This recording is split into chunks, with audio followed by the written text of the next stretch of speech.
วันนี้เดี๋ยวไปลองไมค์ใหม่นะครับไม่รู้เสียงจะออกมาไง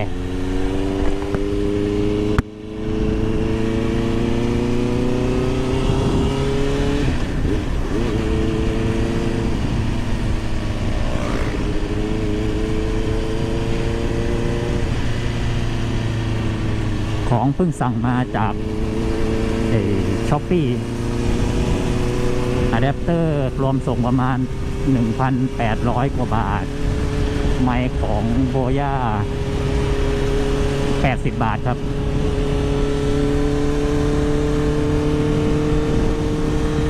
ลองฟังนะครับกับหมวกใบนี้เสียงลมเป็นยังไง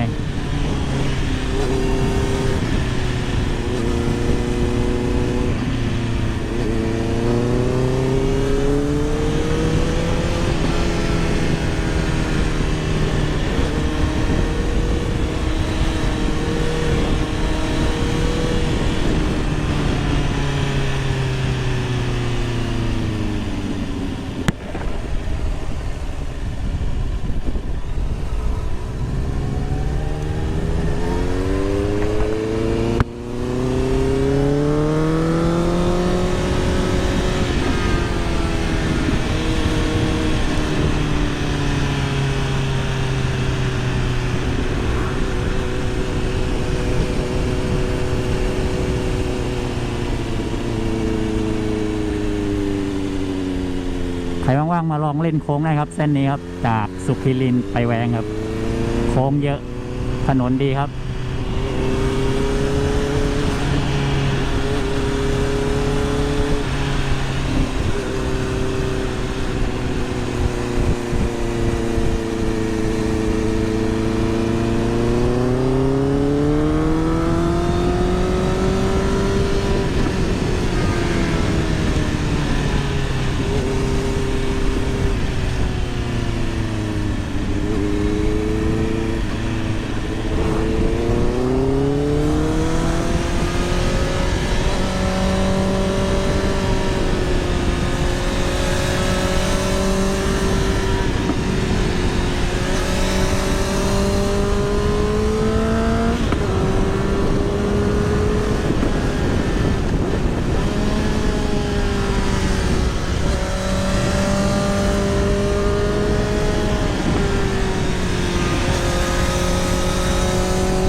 3 จังหวัดด่านก็เยอะๆหน่อยครับ เป็นธรรมดา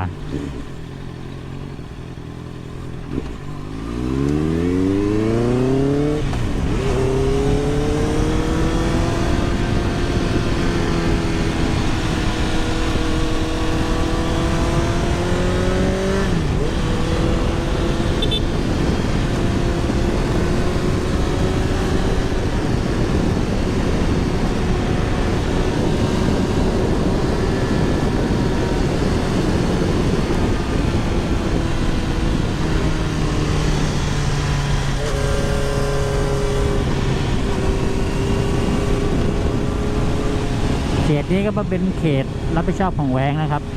เชื่อมต่อกับสุขีรินทร์ฝั่งนู้นมาเลยนะครับ ฝั่งนู้นใครจะมาเที่ยวมาได้ครับ ช่วงนี้โควิดงดเที่ยวครับ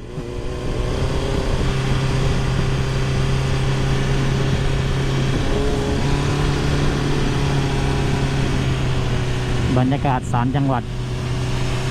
บรรยากาศดีครับ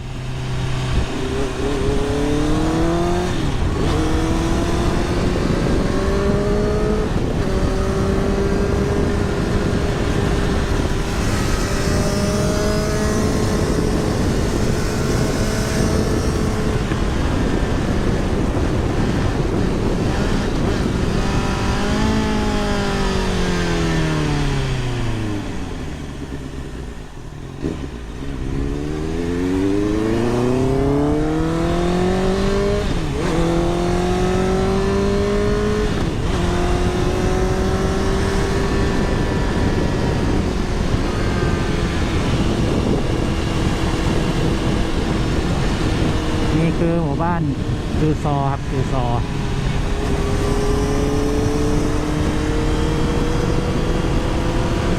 อำเภอแว้งเขตชุมชนก็ขับแบบระวังหน่อยนะครับ แถวนี้เด็กๆคนแก่เยอะอันตรายครับ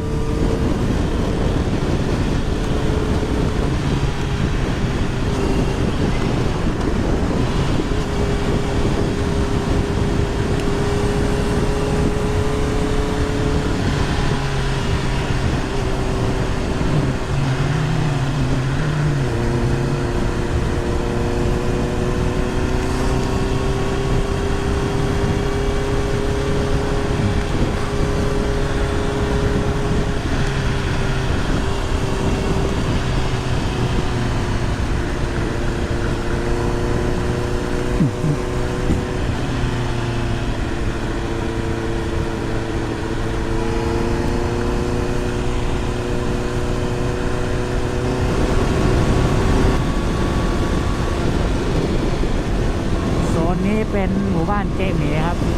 ติดกับคือซอ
นี้น่าจะเป็นตำบลแวงแล้วครับ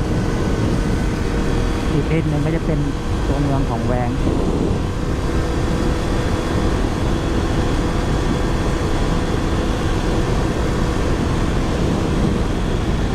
น่า อยู่ครับแถวแวงคนเยอะ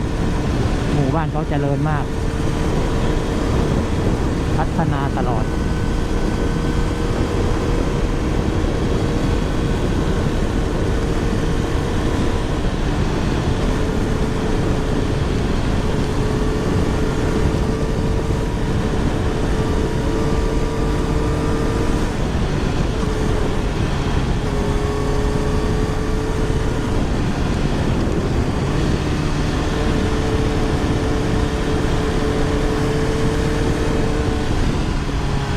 นี่ก็จะเป็นตลาดที่แวงครับของเยอะครับ